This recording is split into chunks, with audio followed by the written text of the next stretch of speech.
ቅዱሳንን ያዘጋጃቸዋል ከምድርም ከፍ ከፍ ያደርጋቸዋል ይላል ቅዱስ አትናቴዎስ። እሱንም እንደዚህ አይነት እንትን አውግስቲንም አለው። አውግስቲንም ያስቀምጣል እንደዚህ አይነት ነገሮች ግን መጽሐፍ ቅዱሳዊ መሰረት አላቸው ወይ ነው? ስለዚህ አሁን አትናቴዎስ ስለዚህ ለነፍስ ይቅርታ ይሰጣል ሲል አትናቴዎስን አትቀበለውም ማለት ነው አይደል? የት ነው መሰረት ያደረገው አትናቴዎስ? አይ አይደለም፣ አንተ አሁን ከየት ነው ያመጣው የሚለውን እንተውና አትናቴዎስን አትቀበለውም ማለት ነው የሐሳቡ። አትናቴዎስ ራሱ በእንትን ላይ ምንድነው ያለን በዛው በፋሲካ መልእክቱ ላይ የድነት ፋውንቴን የሆኑ እነዚህ ቅዱሳት መጽሐፍት ብቻ ናቸው ብሎናል አይደል? አይደለም እኔ እሱን እኮ ነው አሁን እሱንም እኮ በሌላ መልኩ ስለተረዳችሁት እናንተ አሁን እዚህ ሐሳብ ላይ ቆይ አይ እኮ እሱ ከየት ነው ያመጣው? እሱ ራሱ እነዚህ ብቻ ናቸው የድነት ፋውንቴንስ የምናገኛቸው እነዚህ ብቻ ናቸው ብሎን አይ ከዛው ታች ላይ የሚዘረዝራቸው ብዙ ነገሮች አሉ። አሁን ቆይ ወደዛ እንሂድና ከረሷ እንውጣና አትናቴዎስ ይሄን ነገር ሲናገር ተቀበለዋል አትቀበለውም ነው የኔ ጥያቄ። ጀስት ይሄን ጥያቄ መሰረት ካለው በደንብ 100% መጽሐፍ ቅዱሳዊ መሰረት ካለው 100% ያለ ምንም ማቅማማት ነው የምቀበለው። ስለዚህ አንዴ አብረህ እንድትመልሰው ቅድም እኮ በውሃ 40 ቀን የሚጾሙ ሰዎች አሉ ብለናል። 40 ቀን ሙሉ በውሃ የሚጾሙት ዊዛውት ኤኒ ቤኔፊት ነው እንዴ? ማለት እንደዚህ የኃጢአት ስርየት የመዳን ምናምን ጋር ተያይዞ እንደዛ ብለው ካስቀሩ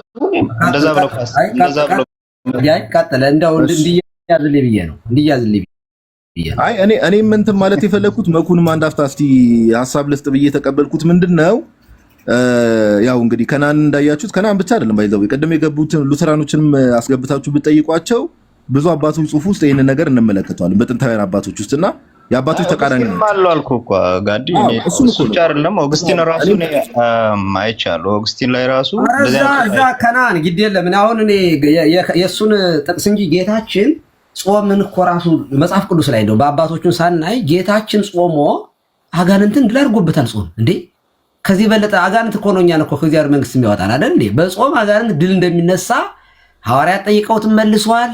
እሱ ራሱ ተፈትኖ በጾሙ ድል እንዳደረገ መጽሐፍ ቅዱስ ይነግረናል። ስለዚህ ይሄንን ፕሩፍ የሆነ የጾምን ጥቅም እያየን እሺ ቀጥሉ። ለማንኛውም ሰላም ላንተ ይሁን።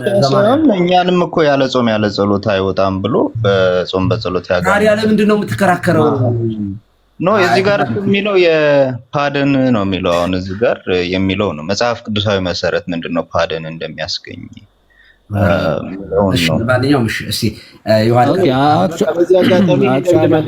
ዮሐዴ አሳየን ማለት ይሄን እንደምደም ማለፍ እንችላለን። በቃ ማለት ጥቅሙም ራሱ ብትጾሙ ራሱ ጥቅሙንም አታውቁም ወይም ደግሞ አትቀበሉም ምንም አይነት ጥቅም አይሰጥም ብላችሁ ነው የምታምኑ ማለት እንችላለን። ወይም ደግሞ ከቻልክ እስቲ ለኦዲየንሱ አስታውቅልኝ ማለት ይሄ ጥቅም ያስገኛል ልክ እንደ አትናቴዎስ የምትቀበል ከሆነ መቀበል ካልተቀበልክ ደግሞ አንቀበልም ማለት እኔ አትናቴዎስን አልቀበልም አላልኩም። የምቀበለው ግን ምንድነው መሰረቱን ከየት አግኝቶ ነው እንደዚህ ሊለን የቻለው አትናቴዎስ የሚለውን ማየት ከቻለን 100% በትውፊት ውስጥ የጌታ ትእዛዝ ነው አይደለም? ከና ይሄ ኃጢአት ስርየት መስጠት በጾም የጌታ ትእዛዝ ነው ወይስ አይደለም? ጾም መጀመሪያ ጾም ማን ጾም አለን እኮ የጌታ ትእዛዝ ነው። ቴንክ ዩ። ከሐዋርያቱ ፊት ውስጥ ደግሞ ይሄ መጥቷል ወይስ አልመጣም? መምጣቱን ማስረጃ ስጠኝ እስኪ። አትናቴዎስ ራሱ ማስረጃ ነው። አትናቴዎስ ያለው የመዳን ትምህርት የመዳን ፋውንቴን ያለው በእነዚህ መጽሐፍት ብቻ ነው ብሎ እሱ ራሱ ነግሮናል። ርዕሱን ሽፍት አታደርገው ከናን ርዕሱን ሽፍት ማድረግ አይደለም ራሱን አትናቴዎስን ምስክር አድርጎ መጥራት ነው። በቃ ዮሐዴ ቀጥል። እኔ እኮ ከናን ለምን የማይገጥም ነገር እንደምታወራ አይገባኝም እኮ። ጾም ግዴታ ነው ተባለ። ጾም የሚያስገኛቸው ጥቅሞች ግን በአፖስቶሊክ ትራዲሽን በኩል ተቀብሎ ኦኬ የሚሰጣቸው ጥቅሞች አትናቴዎስ ገለጸ። ኦኬ ከመጽሐፍ ቅዱስ የወጣ እኮ አይደለም። ጾም አስፈላጊ ነው ተብሏል። ለምን የሚለውን አትናቴዎስ ዘረዘረለት። ከየት አመጣው? ባይዘው ከትውፊት የተለየ ነገር አትናቴዎስ ማለት መጽሐፍ ቅዱስን ከትውፊት ነጥሎ በጭራሽ አይናገርም። እሱንም ያለ ርዕሱ ስለሆነ እንጂ ሌላ ጊዜ በሰፊው እንሄድበታለን። ቅድም ግን ላልከው እስቲ ዝም ብለው እንደው ከነሱ ለመለየት ብለው ብቻ እንጂ ምንም የተለየ ቀን አይደለም ሮብና አርብ ሌሎቹንም ማድረግ ትችላለህ የሚል ሐሳብ እያነሳ ነበር። የተለየ ትርጉም ግን አለው። ሰኞና ሐሙስ ጾም ጋድ ይዋል ሰኞና ሐሙስ ብቻ አጾምም ሰኞና ሐሙስ ብቻ አልጾምም። ለምን ብዬ ነው ሰኞና ሐሙስ መርጬ የምጾመው? የአብይ ጾም ሲሆን ሰኞና ሐሙስ እንትን ትላለህ ማለት ነው፣ ትዘለዋለህ። ሰኞና ሐሙስ ለብቻ አልኩ እኮ ለብቻ ለዛ ነው። ለብቻ ብለዋል እዛ ጋር ለብቻ የሚል አስቀምጠዋል። እስኪ ለብቻ የሚል እነሱ አንተ አማርኛ አንተ በጣም እንትን እንደ ባይዞ ቃላቶች እኮ ለብቻ እነዚህ ብቻ ተብለው እኮ ሊጻፉ አይጠበቅባቸውም። ማይ ብራዘር ቆይ አንዴ ቆይ እዚህ ጋር ዲ ሂፖክራትስ ሁለተኛው ቃል መርቂያንስ የሚባሉት ሰኞና ሐሙስ ነው የሚጾሙት። ለዛ ነው እንትን ይላል። እንደውም ግዕዛችን ምናልባት ቀሲስ የሚያግዙኛ አይዛብሰ ይጾሙዋ አዎ ከመመርቂያን በአመፃ እንትን እንደ መርቂያን በአመፃ አሕዛብ ሰኞንና ሐሙስን ይጾሟታል ይልና እኛ ግን ክርስቲያኖችን ግን የጌታን ቀን ወይም ደግሞ ሮብና አርብን እንጾማለን ብሎ በግልጽ ይናገራል። እና ፐርፐዝሊ እነሱ ሰከንድ ኤንድ ፊፍዝ ይጾማሉ ተብሎ ሲነገር ሰከንድ እና ፊፍዝ ብቻ ነጥለው ስለሚጾሙ ነው የሚጾሙ ስላሉ ማለት ሁለተኛ ቀንና አምስተኛው ቀን መርጠው ማለት። ስለዚህ እነሱ ይሄንን ይጾማሉ፣ እኛ ግን የምንጾመው እየጠየቀኝ የነበረው ቅድም ስለ ሙሉ ሳምንት ጾም እኮ አይደለም እየተወራ ያለው። ቀናቶች ተመርጠው ሁለተኛውና አምስተኛ ቀን የሚጾሙ አሕዛብ ናቸው ወይም ደግሞ መናፍቃን ናቸው። ሰከንድ ኤንድ ፊፍዝ ማለት ይሄን ብቻ መርጠው እንጂ ጾም ስትጾምማ ሳምንቱ ሙሉ እኮ አልለየህም። ሰኞና ሮብ ምናምን አርብ እኮ አይደለም። አርብም ሮብም እኮ ትጾማለህ። በዛ የአብይ ጾምማ ቀን ሊሚት የለው። እንደ አሕዛብና እንደ መናፍቃን ግን ለይተህ ነጥለህ ሁለት ቀናቶች ለዛውም ሰኞና ሐሙስ ግን ጋር ነጥቡ እነሱ ጋር መመሳሰልን ነው ማለት ነው የሚያመለክተው እንጂ መመሳሰል አይደለም። መመሳሰል ሳይሆን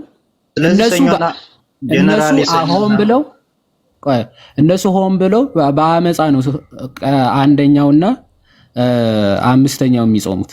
ምክንያቱ እንትን እኮ ነው እነሱ ለአይሁድ ሰኞና ሐሙስ የሚጾሙበት ኢንቴንሽን እሱን አንቀበልም ነው። ሰኞና ሐሙስ የሚጾሙበት ኢንቴንሽን ሌላ ነው። እነሱ ከህግጋት ከተሰጡበት ቀን በትራዲሽናቸው በዚህ ቀን ሙሴ የተቀበለ ምናምን እያሉ ቀኑን ስለሚያወጡ ከዛ ጋር የተያያዘ ነው እና በእነዚህ ቀናት ኤክስትራ የሆነ መርሲ ከእግዚአብሔር ዘንድ እንቀበላለን ብለው ስለሚያምኑ ነው። እኛ ደግሞ እነዚህ ነገሮች ለሰው ልጆች መዳን ትልቅ ቦታ ያላቸው እንዲሁም የጌታን ሕማማት በማሰብ ነው የድህነት ምንጫችን የእሱን ሕማማት ማሰብ ነው ብለው ቀናቱን ሮቡና አርብ ማድረግ ኢንቴንሽኑን መቀየር ነው እንጂ አንድ ሰው ሰኞና ሐሙስ ስለጾመ ከአይሁድ ጋር ቀጥታ ባይ ዲፎልት ይተባበራል ማለት አይደለም። ከኢንቴንሽናቸው ጋር ከተባበረ ነው። አይ በዚህ እስማማለሁ። እኔ እኮ የሮብና የአርቡን ጾም ኢንቴንሽኑን ራሱ እኔ ተቃውሞ የለኝም እኮ ግን ነሰሰርሊ እዛ ጋር ካልተገናኘ ምናምን የሚል ሀሳብ የለውም ነው እኔ እንጂ ከዛ ጋር መታሰቡ ራሱ ቅድም ምንም ሮብና አርብ ምንም የተለየ ነገር የለውም ከነሱ ለመለየት ብቻ ነው አላልክም?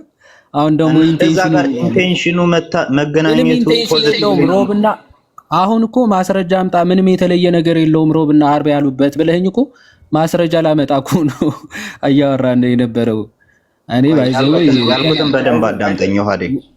ይሄን እዛ ጋር ሮብና አርብ የሆነበት ምክንያት ካለ እስቲ አምጣ ብለኸኛል አላልከኝም? ብዬሃለሁ፣ ግን እኔ ያልኩት አሁን እሱን አይደለም። ምክንያት አለው ሮብና አርብ የሆነበት ምክንያት አለ። ኦኬ ካሉ እስኪ ያሳየኝ ዲዳኬ ላይ አለ ወይስ የለም ንገረኝ እስኪ። ኦኬ ዲዳኬ ላይ እንደዛ ካለ አሳየኝ።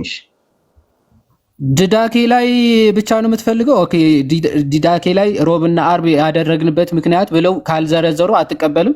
በዚህ ምክንያት እንደዚህ በሮብና አርብ በዚህ ምክንያት ጾሙ ያሉበትን ዲዳኬ ላይ በዚህ ምክንያት ነው አንዴ ስማኝ። ሮብና አርብ ያደረግንበት በዚህ ምክንያት ነው የሚል ካላገኘ አትቀበለውም ነው። ኦኬ መጀመሪያ በቃ ከመጀመሪያው ጀምሮ የነበረውን ሐሳብ ልንገርም። ቆይ የጠየኩህን መጀመሪያ ብለህ ርዕስ ሽፍት ለማድረግ እንዳትሞክር። ቀጥታ የጠየኩህን ቀጥታ መልስ ካላደረግ ዲዳኬ ላይ ሮብና አርብ ያደረግንበት ምክንያት ብለው ካልዘረዘሩ አትቀበለውም ማለት ነው ወይ ነው ጥያቄ። ምኑን ነው የማልቀበለው? ምክንያቱን ነው ሮብና አርብ የሆነበት ምክንያት። ወይ ጉድ! ምክንያቱን ነው እንደዛ። ምክንያቱን አትቀበልም ካልከኝ እኮ ምክንያቱ አለ ማለት ነው እዛ ጋር እንዴ። ምክንያቱን አትቀበልም ማለት እኮ አዎ፣ ያለ ምክንያት አላደረጉትም። ለምን ሮብና አርብ አደረጉትም ነው ምክንያት አለ። እሺ አሳየን። ዲዳኬ ላይ በዚህ ምክንያት ነው ያሉበትን። ለዛ እኮ ነው ዲዳኬ ላይ የምትለው ምንድነው? ዲዳኬ ላይ ካልተጻፈ አትቀበልም ወይ የምልህ እሱን ነው። ዲዳኬ ላይ ካልተጻፈ አትቀበልም ነው። ኦኬ፣ ሌላ ቦታ ከሆነ ነው አልቀበልም ምለው። አዎ በቃ ከዲዳኬ ውጪ ሌላ የአባቶችም የጉባኤም ወይም የሆነ ጽሁፍ ቢመጣል አትቀበለውም ነው። ዲዳኬ ላይ ከሌለ ኢንቴንሽናቸው እንደዛ አይደለም ብለህ ነው የምትወስደው። ኦኬ፣ የዲዳኬ ኢንቴንሽን እንደዛ ነው የሚል ምንም አይነት እንትን የለም፣ ቤዝ የለም። አለ ቤዝ አለ። ኦኬ፣ ዲዳኬ ላይ እንደዛ ያሉበት ይሄ ነው ምክንያቱ። ቀን የመረጡበት ቀን ሪዝን አለው። ዝም ብለው ራንደምሊ ከነርሱ ለመለየት ብቻ ብለው ኦኬ የሆነ ቀን ሰሌክት አያደርጉም። ኦኬ እንደው ዝም ብለን እስኪ ለምን አራተኛ አሉ እንዴ? አይ በቃ በሳምንቱ የሆነ 2 ቀን መርጣችሁ አድርጉ።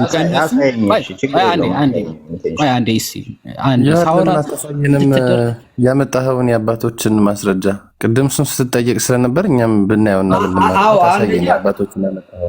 ትውፊቱንም የተቀበልነው ከካቶሊኮች ነውም ስላለን ያንን አሁን እኮ ከናን እያደረክ ያለው ማስረጃ ይመጣልሃል። ሲመጣልህ አይ እኔ እኮ ይሄንን እኮ አልተቃወሙም ትላለህ። ደግሞ ሌላ ይመጣል። እንደዛ ስለሆነ የሆነ እንትን ያለ ነገር መያዝ አልቻልንም። አይ ቆይ እንደዛ አይደለም ቀሲስ፣ እንደዛ አላልኩም። በቃ አሁን እኛ ማስረጃ መምህር በረከት ያብራሩበት ነገር አለ። ለዛ ነው ይሄንን የተናገርኩበትን ምክንያት ልናገር ያልኩኝ። መምህር በረከት ሲያብራሩ ምን አሉ? ሰኞና ሐሙስ እንትን ያሉበት አይሁዶች ከድነት ጋር ያገናኙታል። እኛ ግን የምናገናኘው ከጌታ ከኢየሱስ ክርስቶስ ጋር ነው ስላሉ እኔ እንደዛ መገናኘቱ ችግር የለብኝም፣ እንደዛ ከተገናኘ እንደውም መልካም ነው የሚል ነገር ስናገር ከዛ ሐሳብህን ቀየርክ።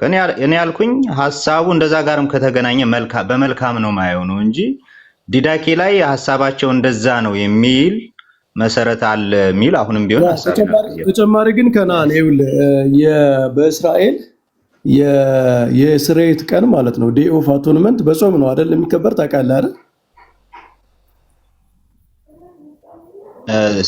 ጥያቄው እንደገና በእስራኤል በዓመት ጊዜ መስዋዕት የሚያቀርቡበት ዴይ ኦፍ ዮም ያ በ14ኛው የመጀመሪያ ወር ላይ በ14ኛው ቀን የዮም ካፖር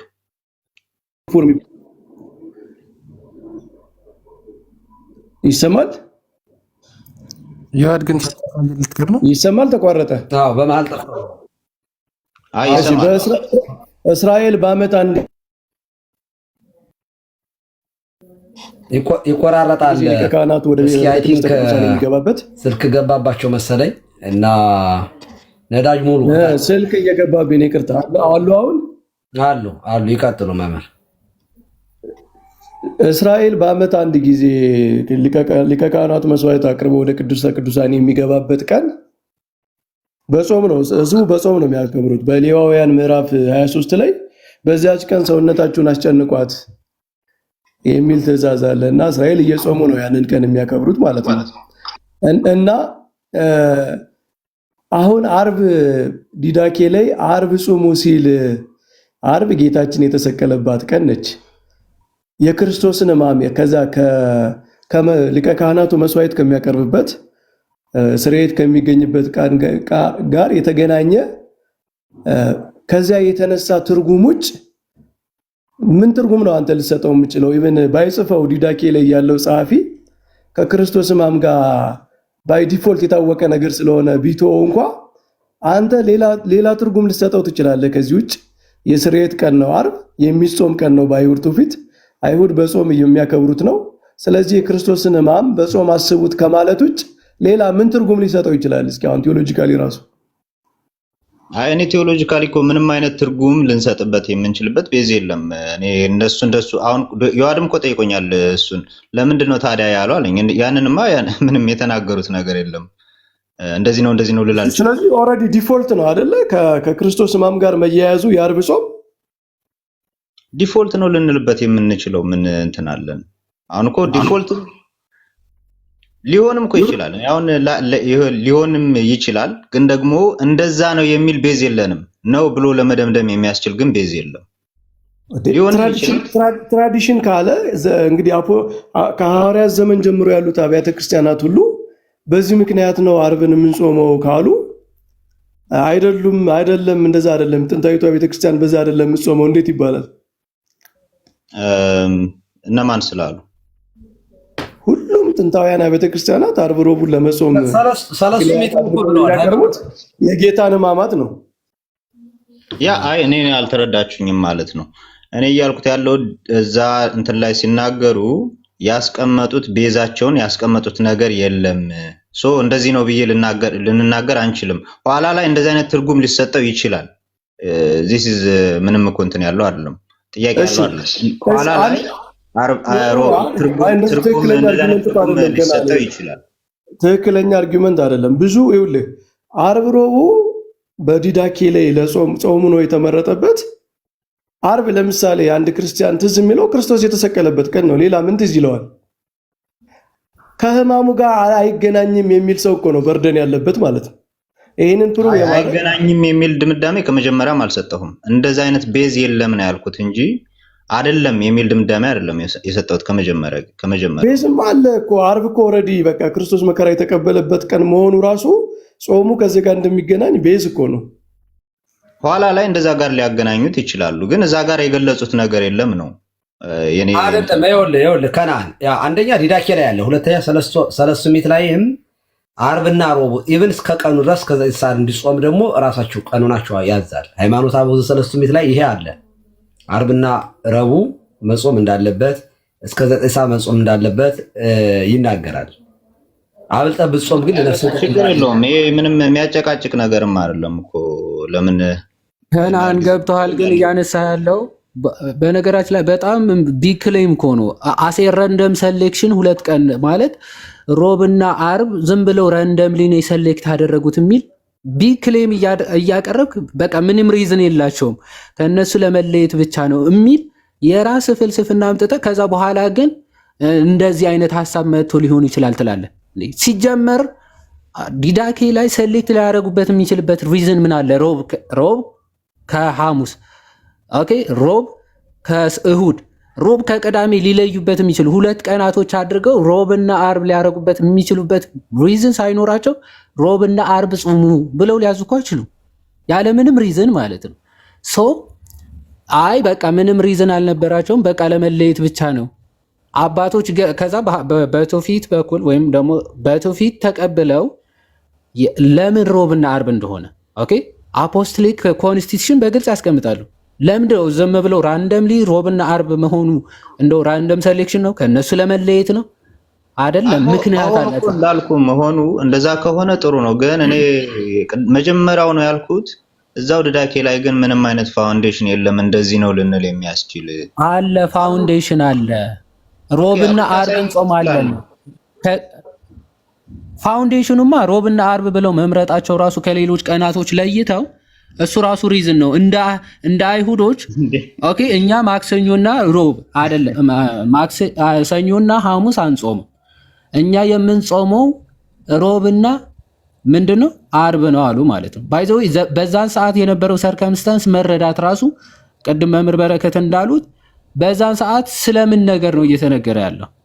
ኦኬ፣ ነገረ ድህነት ሮብና ዓርብ መጾሙ የተለየ ጥቅም አለው የሚል ነገር ስላመጣህ ነው ይዋል።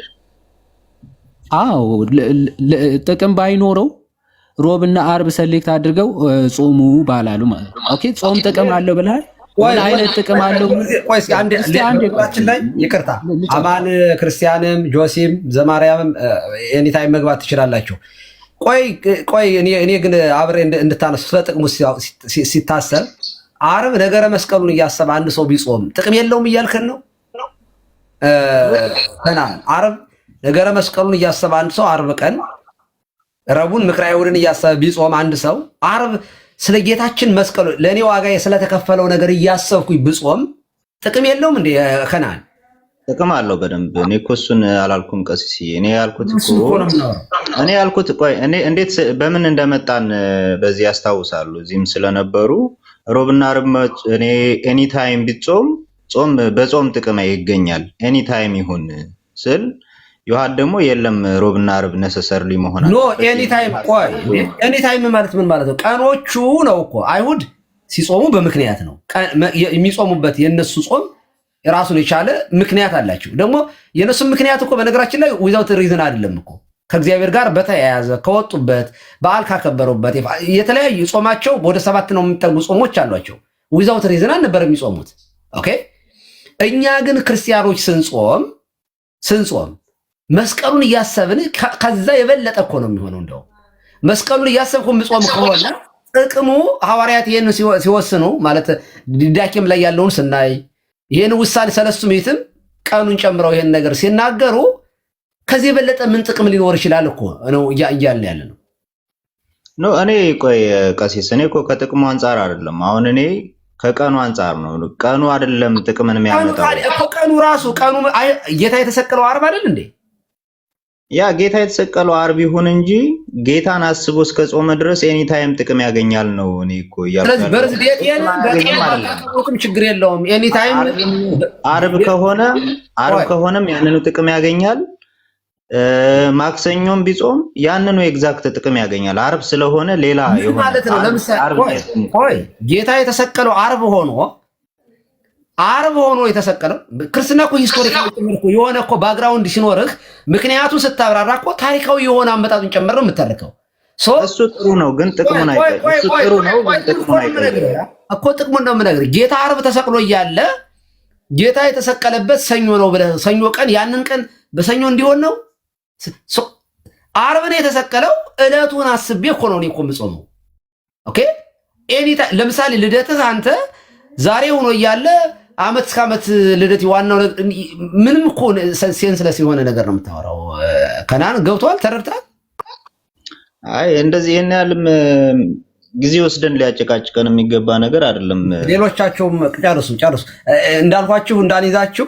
ዮሐድ ጥያቄ ካላችሁ አማን ክርስቲያን ዘማርያም ጆሲ ዮሐድ ያመጣውን እስቲ አባቶች ያሳየን። ምክንያታቸው ስፓይ ዌንስዴይ እና ፕሪፓሬሽን ዴይ ፍራይዴይ የሚለው ሀሳብ እንደሆነ የጌታ ስቅለትና ለስለላ ይሁዳ የሄደበትን ምናምን አባቶች ያስቀምጡታል። እና ዮሐድ ይዤ እመጣለሁ ብሎ እሱን ነበር። እሱን ያሳየን መጀመሪያ እና ከዛ እንቀጥላለን። ኦኬ በጣም ብዙ አባቶች ማምጣት ይቻላል። አክቹዋሊ ግን አሁን አፖስቶሊክ ኮንስቲቱሽንን ላሳይና ከዛ በፊት ግን አሁን ኢንቴንሽን ኢት ማተርስ ማለት በየትኛውም ቀን ጾመው ዋናው ቀኑ አይደለም ምናምን የሚለው ማለት ነው። ባይ ዘ ዌይ ለአንድ ጾም ኢንቴንሽኑ ኢት ሪሊ ማተርስ ወይም ደግሞ ማተር ያደርጋል። ለምሳሌ አንድ ሰው እኮ ለዳይት ብሎ ሊጾም ይችላል እኮ ማለት ለሰውነቱ እንዲቀንስ ምናምን ብሎ ሊጾም ይችላል። ይሄ በረከትን ያስገኘዋል? ምንም አያስገኝለትም። ኦኬ ከነፍሱ ጋር ምንም የሚያገኘው ስጋው ሊለወጥለት ይችላል። ከነፍሱ ጋር ምንም የሚያገኘው ጥቅምም በረከትም የለም ማለት። ለዛ ነው ሮብና ዓርብ ሲሆን ሮብ የሆነበት የራሱ ዓላማ ምክንያት፣ ያንን ይዘህ ስትጾም ያንን ምክንያት አድርገህ የጾምክበትን በረከትና ጸጋ ታገኝበታለህ ማለት።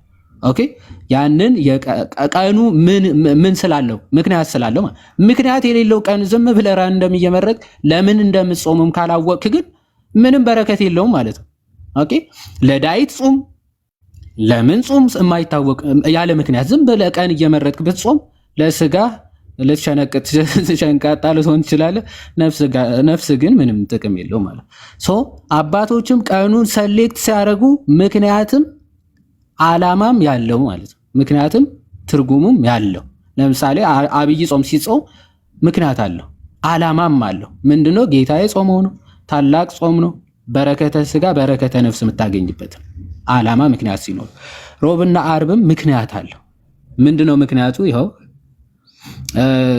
ያው ስለ 40 ቀን ከቁጥር 15 ጀምሮ ማለት ነው ቁጥር 15 ጀምሮ እየተናገረ ይመጣል። ክርስቶስ መከራ የተቀበለበት የጾመበት 40 ቀን ስለ አብይ ጾም ይናገርና ስለ ጾመ ድህነት ወይም ስለ ሁለቱ ቀናቶች ሲናገር ደግሞ ምን ይላል? but he commanded us to fast on the 4th and 6 days of the week አለ። በስንተኛው? በአራተኛውና በስድስተኛው ቀን እንድንጾም ታዘዝን ይልና the former የመጀመሪያው በአራተኛ ቀን ወይም ደግሞ በአራተኛው ቀን የምንጾመው on account of his being ምን betrayed ተላልፎ በመሰጠቱ በይሁዳ ተላልፎ ወይም ደግሞ በመሸጡ ማለት ነው። በመሸጡ on the account of that አራተኛው ቀን እንጾማለን ጌታችን ተላልፎ የተሸጠበት ቀን ስለሆነ ይላል። on the latter ወይም ደግሞ በስድስተኛው ቀን ደግሞ የምንጾመው on account of his passion በተቀበለው መከራ ምክንያት ምን እንላለናል? ኦኬ እንጾማለን። ምክንያት አለው። ዝም ብሎ ከመሬት ተነስተው 2 ቀን ሊመርጡ አይችሉም። ምክንያት የሌለው ቀን ማለት ነው። በዚህ አካውንት ነው የምንጾመው ብለው አፖስቶሊክ ኮንስቲቱሽን ኦኬ ቁጥር 15ኛው እንደዚህ በግልጽ ይናገራል። ጴጥሮስ ፒተር አሌክሳንድሪያን በግልጽ ይናገራል። ወንስዴይ ኤንድ ፍራይዴይ የሆነበትን ምክንያት በግልጽ ይናገራል። ያው እንትኑ በደንብ አይታይም አይ ቲንክ እንጂ ጽሁፉ በደንብ የሚታይ አይመስለኝም እንጂ ቃል በቃል ቆይ ሾርት ኮቱን አንዴ ላውጣው የፒተር ቃል በቃል የሚለውን ማለት ነው። እሱን አሳይቼ ምናልባት ወንድሞቹ የምትጨምሩት ካለ ትጨምራላችሁ። ሾርት እንትኑ ኮቴሽኑ አለች አንዴ ላሳያችሁ። ኦኬ እዚህ ያለ ፒተር ኦፍ አሌክሳንድሪያ በ311 የነበረ ማለት ነው። on Wednesday because on this day the council of the Jews was gathered to betray our Lord አለ። የአይሁድ ጉባኤ ተሰብስበው ጌታችንን አሳልፈው ይሰጡበት ቀን ነው ይላል። on Friday በዕለተ ዓርብ ደግሞ because on this day he suffered death for our salvation ለመዳናችን መከራ የተቀበለበት ቀን ስለሆነ ነው ብሎ በግልጽ ይናገራል ፒተር ኦፍ አሌክሳንድሪያ ማለት። ስለዚህ በአባቶች የታመነ የታወቀ ምክንያት አለው። ያለ ምክንያት የተመረጠ ቀን አይደለም። ይሄን ልናውቅ ይገባል ማለት ነው። እግዚአብሔር ይስጥልኝ። ግሩም ነው። ግሩም በመረጃና በማስረጃ ጥሩ ነው። ዲያቆን ዘማርያም እንኳን ደህና መጣህ። አማን ሰላም እያለሁ ቀጥሉ። እናንተ ከሁለታችሁ አላችሁ። ማን የቀደመ? ጆሲ ቀድማ ሰላም ብያለሁላችሁ ነው። አይ ጆሲ ተናግሯል ብዬ ነው። እሺ ቀጥል ጆሲ። ጥያቄ ካለ ወይንም ስለ ጾም ጉዳይ ከተነሳ የመጀመሪያው ጥንታዊ ትራዲሽን ካየነው አንድ ቀን ነበር የሚጾሙት ነበር። ግን ያችን አንድ ቀን ሲጾሙት ሁሉም እንደ ግዴታ ነበር የሚቆጥሯት። ተርቱሊያንን፣ ሌሎችን ሲፕራንን በዚህ ጉዳይ ላይ ማየት እንችላለን። ኋላ ሌተር ዲቨሎፕመንት ደግሞ ቀስ በቀስ ይሄ አንዷ ቀን ወደ 3 ቀን ታድጋለች። ኦርቶዶክሳውያን ላይ ኢትዮጵያ ላይ ስንመጣ እስካሁን ድረስ ይሄ ማክፈል ተብሎ ከጸሎተ ሐሙስ ማታ ጀምሮ እስከ ፋሲካ ሌሊት ድረስ ያደርጉታል። ልክ ጥንታዊ ክርስቲያኖች እንደሚያደርጉት ማለት ነው። ከዛ በኋላ ደግሞ ወደ 40 ቀን ያድጋል ማለት ነው። አሁን ይሄ ወደ 40 ቀን ሲያድግ ለምንድን ነው ወደ 40 ቀን ያሳደጉበት? ሙሉ ሲዝኑን አበጅተው ቤተክርስቲያን ከሰማዕትነት ዘመን ወጣ ነገሮች ተደላድሎላት የራሷን ሊተርጂ በደንብ አሳድጋው ከአይሁድ የፋሲካ እራትና የሰንበት ስርዓት ተወስዶ ብቻ የነበረው ስርዓት በደንብ አድርጎ ዲቨሎፕ ሆኖ ፍሬ ያፈራችበት የነበረችበት ጊዜ ስለሆነ ነው። ስለዚህ ወደ እምነቱ የሚመጡት በስቴፕ ወደ እምነቱ ለመግባት የሚቀበሉበትን ስርዓት ያበጁበት። ይሄን ከፈለግን ወደ ቄርሎስ ዘኢየሩሳሌም ስንሄድ በደንብ እናገኘዋለን የሚቀበሉበትን መንገድ ማለት ነው በወቅቱ የነበረው። ከዛ በኋላ ደግሞ ከአውሮፓ አካባቢ ወደ ኢየሩሳሌም የሄደች ዩጌሪያ የተሰኘች ሴት በማስታወሻዋ እንዴት ሲጽፉ እንደነበረ ለኃጢአት ስርየት እንደሆነ እንደሚያስቡ የጌታችንን መስቀል ሲሳለሙ እንደነበረ ቅዱሳት ምስላት የጌታ ስቃይ ሕማሙ እዛ ላይ እንደነበሩ በግልጽ ታስቀምጣለች ማለት ነው። ከዛ በኋላ ደግሞ የካቶሊክ ትውፊትን ነው የምቀበለው ካለ አንድ ሰው አቮይድ ማድረግ የማይችለው ምንድነው? በተለያየ ወቅት ካቶሊካውያን እንደ ኦብሊጌሽን በፖፕ እና በካውንስል ያስቀምጧቸዋል። እኛ እንደ ግዴታ ነው የምንቀበለው። ልክ የቤተክርስቲያን በአዋጅ አወጀችውን ጾም ካፈረስን ሂደን ንስሐ እንገባለን ከጸጋ እንደሚያጓድለን ስለምናምን ማለት ነው። ምክንያቱም እናንተን የሚቀበልን ይቀበላል፣ እናንተን የማይቀበልን አይቀበልም ብሎ ጌታችን የሰጣቸውን ስልጣን ሐዋርያት አስረክበዋል፣ በእነሱ ተከታዮች ዘንድ አለ ብለን ስለምንል ማለት ነው። ከዛ ውጪ በዚሁ አጋጣሚ ለመናገር ያክል ነው ይሄ የአርባ ጾም ዴቨሎፕ ሲያደርግ በኢየሩሳሌምና በምዕራቡ ዓለም ሁለት የተለያየ ዴቨሎፕመንት ነው ያለው። የምዕራቡ ዓለም የአይሁድን ቅዳሜ ስለማያከብሩ ከፓጋን ሰርክል ስለመጡ አብዛኞቹ እሁድን ቀን ብቻ ነው የማይጾሙት። ይሄ በቻርልማኝ ኤዲክት ውስጥ ማየት እንችላለን ማለት ነው። የምስራቁ ዓለም ደግሞ ሲነሳ መጀመሪያውኑ በሕግ አይሁድ የነበሩ ስለነበሩ የቅዳሜና እሁድን አይጾሙም ነበር ማለት ነው። ይሄ የኢየሩሳሌም ትውፊት ይባላል ማለት ነው። አሁን በሁሉም ጥንታውያን ክርስቲያኖች ዘንድ ስንሄድ በካቶሊካውያንም በኦርቶዶክሳውያንም በኢስታስሪያንም ስንሄድ ከሁለቱ አንዱ ወይም ሁለቱን ትውፊት ልናገኛቸው እንችላለን ማለት ነው። ስለዚህ ሲጾሙ ሁሉም ሲጾሙ እንደ ግዴታ ነበር የሚጾሙት፣ እንደ አማራጭ አይደለም ማለት ነው። የገና ጾም ራሱ ሌተር ዲቨሎፕመንት ቢሆንም የክርስቶስን ዳግመኛ መምጣትና እንደገና ደግሞ በሚስጥረ ስጋዊ ያልነሳውን ያልተገናዘበውን አላደነውም ብለን እንደምንል እሱን የእኛን የማዳኑን ነገር ከሚስጥረ ስጋዊ መጀመሩንና ድጋሚ ደግሞ ልክ በገና ጊዜ እንደመጣልን ድጋሚ እንደሚመጣ የምናስብበት ነው። ያ ማለት ህይወታችንን በንስሐ ከቃሉ ጋር የምናርምበት ቤተክርስቲያን ሲስተማቲክሊ ምንድነው ፎርሜሽን ነው፣ ህንጸት ነው። እምነታችንን ለራሳችን ደግመን እየነገረው የምንታነጽበት ነው። ሰው ሲጠመቅ ወደ ክርስትና ህይወት ይገባል። በስርዓት አምልኮ ደግሞ ሰው በክርስቲያናዊ ህይወት እየታነጸ ይበልጥ እያደገ ይሄዳል ማለት ነው። አሁን እነዚህ ሁሉንም አባቶች ብንጠይቃቸው ይህንን ሐዋርያዊ ትምህርትን ተጠቅመው እንደነ ሲራክ ያሉ መጽሐፍትን ተጠቅመው ለኃጢአት ስርየትና የኃጢአትን ዕዳ ለመሸፈን እንደሆነ ነው የሚያስተምሩት። ስለዚህ ይሄ ከቤተ ክርስቲያን በትልቅ ኃጢአት የወጡትን ሰዎች የሚቀበሉበት ልክ እንደ ምንፍቅና ምናምን ገጥሟቸው ወይም እንደ ትልልቅ ኃጢአት እንደ ዝሙት ምናምን ያሉ ወደ እምነቱ የሚመለሱበት፣ ከዛ ውጭ ደግሞ ወደ እምነቱ ድጋሚ የገቡበት ደግሞ ወደ እምነቱ የሚቀበሉበት መንገድ ነበረ። ይሄ አማራጭ የለውም። ምክንያቱም ጌታ ኢየሱስ በወንጌል ምን ብሎ ነው ያለው? ሙሽራው በሚሄድበት ጊዜ ሚዜዎቹ ይጾማሉ አለ። ሙሽራው ሄዷል። በእርግጥ በሚስጥራት ካልሆነ በስተቀር በእምነትና በመንፈስ ካልሆነ በስተቀር እኛ ጋር የለም። ክርስቶስ ደግሞ ዳግመኛ እንደሚመጣ የሚያምን በሙሉ በሚያምንበት በዛው ባለው በቤተ ክርስቲያን ምን ያደረገ ነው የሚቀጥለው? የክርስቶስን ዳግመኛ መምጣት እየናፈቀ ይኖራል ማለት ነው። ለዚህ ደግሞ ይሄ ለቤተ ክርስቲያን የምርጫ ህይወታም አይደለም ግዴታዋ ነው ማለት ነው። በላቲኑ ትራዲሽን ጾም ቀዝቅዟል ምናምን፣ ስለዚህ አብሶሉት አይደለም ወይም ደግሞ እንዳማራጭ የሚታይ ነገር ነው ምናምን ብሎ ሰዎች እንዳይሉ፣ በላቲኑ ትራዲሽን ያንን ያቀዘቀዙበት ምክንያት ጃኒሲስት እና ኬታር ሳልቪጀንስ የሚባሉ ምንፍቅናዎች ስለመጡ ጾምን የመዳን መንገድ ብቻ ሳይሆን አካልን ክፉ በማድረግ አካልን እስከሚሞቱ ድረስ በመጾም የሚጎዱበት ክፍል ስለነበረ እሱን ከማስወገድ አንጻር ነው።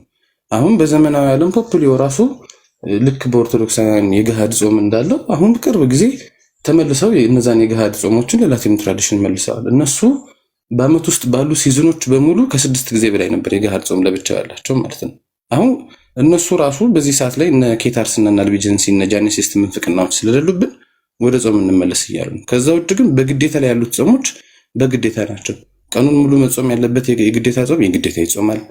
ከእሱም ያጓደለ ሰው በሽተኛ ምናምን ሆኖ ዲስፔንሴሽን የሌለው ከሆነ ሄዶ ንስሐ ይገባል።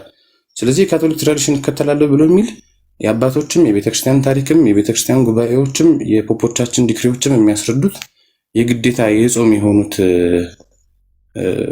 የግዴታ ጾሞችን የግዴታ መጾም አለብን ማለት ነው። ምንም አማራጭ የለም በዚህ ጉዳይ ላይ። ስለዚህ ካቶሊክ ትምህርቷ ይሄ ነው። የግዴታ ጾሞች የግዴታ ጾሞች ናቸው።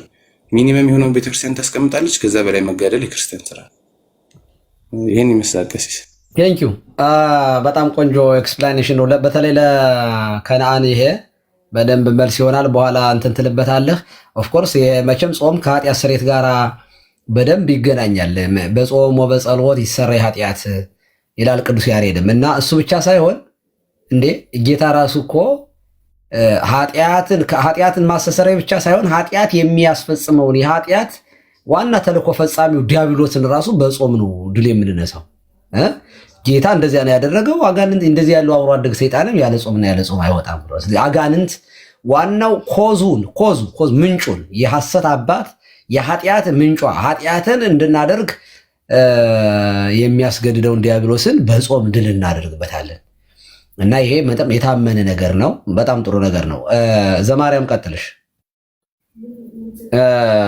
ያው በውሃ ብቻ እየጾሙ በእርግጥ ስለ ጾም እነሱን መሞገት ትንሽ ይከብዳል። አንዳንዴ ይሳቅ እያልን እንድናወራ ብዬ ነው። እኔ በጣም ሰርፕራይዝ ነው ያደረገኝ ከናንዬ። ከናን በ40 ቀን በውሃ ብቻ እንጾማለን ብሎኛል። የሚጾሙ አሉ ብሎኝ በጣም ገርሞኛል። አውግስጢኖስ ያለው ነው ቀሲስ። አይ ከጴንጤቆስጣል እኮ ነው። አውግስጢኖስ ያለውማ ተወስቶ መጽሐፍ ቅዱስማ ብሏል እኮ። ግን ከጴንጤቆስጣል 40 ቀን በውሃ ብቻ የሚጾሙ አሉ ብሎናል። እና በኋላ ማስረጃውን እስከዚያ ከናን እየነቅተን የሚሆነው በኋላ ማስረጃውን ታሳየላለህ። ዘማርያም ቀጥል። የምኑ ማስረጃ ነው ቀሲስ? ስም ዝርዝራቸውን ሊስታቸውን ታቀርብልኛለህ። በውሃ የሚጾሙትን 40 ቀን ዘማርያም በቃ በዚች በቃ ሳምንት ምናምን ኧረ ተመችተኛል። ኧረ በጣም ነው የተመቸኝ። ይችማ በቃ አይ አሉ ይሄ this is አሉ። ያው እንግዲህ በኤርሊ ቸርችም አሉ እንደዚህ። አይ እነሱም ችግር የለም፣ እነሱማ ችግር የለም አሉ። እኛም አባቶች ይያለን ይቀጥላል። እና ታዲያ ለእናንተ ሲሆን ብቻ ነው እንትን የሚለው። አይ እኔ እኮ ቆይ ግድ የለም ዘማርያም ቀጥል። የግድ ኦርቶዶክስ መሆን አለበት። ቀጥል። እንደምን አለው መላከ ገነት ይፍቶኝ ይባርኩኝ ብያለሁ። ወንድሞቻችን መምህር በረከት ሁላችሁም እንደምን አደራችሁ። እንኳን ለጾመ ነቢያት በሰላምና በጤና አደረሳችሁ። እኔ እንኳን ማቅረብ የፈለኩት የመጀመሪያው አፖስቶሊክ ኮንስቲቱሽን ነበረ እንትና ያቀረበው አሁን ይሁዴ ያው እሱ በድጋሚ ከማቅረብ ያው አንዴ ግልጽ ከሆነ ድጋሚ ማቅረብ አስፈላጊ አይደለም። ለምን እንደሚጾም ግን ያው እዛው መጽሐፉ ስላብራራው እዛው ላይ አንደኛው ምክንያት ይሄ ነው። ግን ካልተጠቀሰው ውስጥ ለማንሳት ያክል የሰለስቱ ምዕት ሃይማኖተ አበው ላይ ሰለስቱ ምዕት ይሄ ጾም እንዲጾም ያዘዙበት አለ። ይሄ አሁን ሃይማኖተ አበው ዘሰለስቱ ምዕት ነውና እዚህ ምዕራፍ ላይ ቁጥር 18 እንደዚህ ይላል። ቁጥር 18ን ላንብብላችሁ። በጣም ግሩም በሆነ መንገድ የሐዋርያትን ትምህርት ራሳችሁ ሰለስቱ ምዕት ያስቀምጡ ማለት እዚህ ቁጥር 18 እንደሚታያችሁ ሰለስቱ ምዕት ምዕራፍ ስንት ነው? 20 ላይ ክፍል 3 ቁጥር 18 እንደዚህ ይላል። ጌታ ያዘዘውን ጾም አትሻር ይልና እነዚህም ረቡዕና ዓርብ ናቸው ይላል። ረቡዕ። ስለዚህ ቀደም አፖስቶሊክ ኮንስቲቱሽን ቡክ 5 ላይ ተናል ሴክሽን 3 ላይ ነምበር 15 ላይ እዛ አለ። እዚህ ደግሞ ሰለስቱ ምዕት ደግሞ ጌታ ያዘዘውን ጾም አትሻር ብሎ ስፔሲፊካሊ እነዚህ ረቡዕና ዓርብ ናቸው ይላሉ። ሰለስቱ ምዕት ማለት ነው። ከነሱ ቀድሞ በርግጥ ከሰለስቱ ምዕት ቀድሞ እነዚህ ቅዱሳን ሐዋርያት በሲኖዶሳቸው ገልጸዋል። እዚህ መጽሐፈ ሲኖዶስ ላይ የሚለው እዚህ መጽሐፍ ላይ ገጽ 39 ብንመለከተው ይሄን እንዳለ ከነ ምክንያቱ ዘርዝሮ እናገኛለን። ይሄ ላሳይ የሐዋርያት የመጀመሪያው ሲኖዶስ ነው። ለዛውም በነገራችን ላይ አንደኛው የሐዋርያት ሲኖዶስ ይሄ ስምንቱ የሥርዓት መጽሐፍ ውስጥ ማለት ነው። አንደኛው የሐዋርያት ሲኖዶስ ገጽ 39 ላይ እንደሚል ቃል እናገኛለን። አንደኛው የሐዋርያት ሲኖዶስ ገጽ ላይ ማለት ነው። እዚህ ታያችኋል። ገጽ 39 ላይ ቁጥር 25 ላይ ይሄንን ረቡዕና ዓርብን የምንጾምበት ምክንያት ጾም ብቻ ሳይሆን ጸሎትም ጭምራለሁ። በነገራችን ጾም ማለት ከምግብ መከልከል ብቻ ማለት አይደለም። ከክፋት ከኃጢአት ከተንኮልም ጨምሮ ፕላስ ደግሞ እየጾምኩ ነኝ ብሎ ተጋድሞ መዋል ሳይሆን ጸሎትም ጭምር እንዳለው ይታያችኋል። እዚህ ጋር አንደኛ የሐዋርያት ሲኖዶስ ገጽ ላይ 25ኛው አንቀጽ ላይ 3ኛ ትእዛዝ እንደዚህ ይላል። ስለ ረቡዕ ይላል። ረቡዕ ምክንያት በዕለተ ረቡዕ ተሰብስበው ጸሎት ያድርጉባት።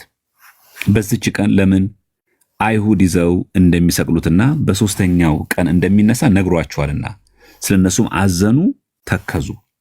እቺ ምን ቀን ናት? ረቡዕ ቀን ስፔሲፊካሊ ቀኗን ጠቅሶ ማለት ነው። ምክረ አይሁድ የተፈጸመበት ስለሆነ ከዛ 26ኛው አንቀጽ ላይ 4ኛው ትእዛዝ ማለት ነው ስለ ዓርብ ይላል። በዕለተ ዓርብ በ9 ሰዓት ተሰብስበው ጸሎት ያድርጉ። 9 ሰዓት ላይ ጸሎት እናደርጋለን። ክርስቶስ ረቡዕ የነገራቸውን መከራውንና ስቅለቱን በዕለተ ዓርብ ደርሷልና። ከዛ ምን ሆነች? ምድር እንደተንቀጠቀጠች ተረጋገጠ። በዚህች ዕለት ፀሐይ ጨለመ ይላል። ስለዚህ ረቡዕና ዓርብ ጾም አለው ጸሎት አለው ማለት ነው እንጂ ልክ እንደሌሎቹ የምግብ አድማ አይደለም። ወይ ደግሞ ስጋን ጎርቶ ስጋ የኃጢአት ሁሉ ምንጭ ነው በሚሉ መናፍቃን አሉ።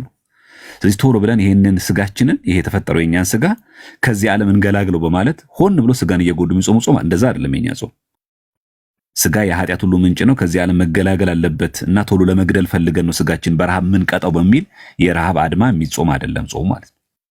ስለዚህ የሐዋርያት ሲኖዶስ የመጀመሪያው ላይ አንደኛው የሐዋርያት ሲኖዶስ ላይ አለ አንድ።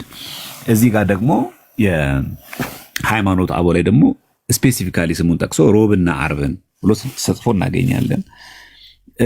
በአሃት አብያተ ክርስቲያናት ደግሞ በተለይ አሁን እነዚህ ኦሪየንታል ምንላቸው አብያተ ክርስቲያናት ደግሞ ይሄ ጾም ይጾማል። ሮብና አርብ የማይጾም አሃት አብያተ ክርስቲያናት የለም። ከኦሪየንታል ውስጥ አሁን ብንጠቅስ የግብፅ ኦርቶዶክስም፣ የሶሪያም፣ የአርመንም፣ የህንድም እንዲሁም ደግሞ የኢቭን ኤርትራ ደግሞ ጨምረን እነዚህ አሃት አብያተ ክርስቲያናት ሮብና አርብን ስም ጠቅሰው ያውም ሮብና አርብን ብለው ያውም ደግሞ ምክንያቱ ልክ ደግሞ እንደኛ በተመሳሳይ ቀደም ወንድማችን ዮሐድ እንዳነበበልን ሮብ ክርስቶስ የተሰቀለባት ምክረ አይሁድ የተፈጸመባት ዕለት ናት በማለት ዕለቷን ጭምር በመጥቀስ ይናገራሉ ማለት።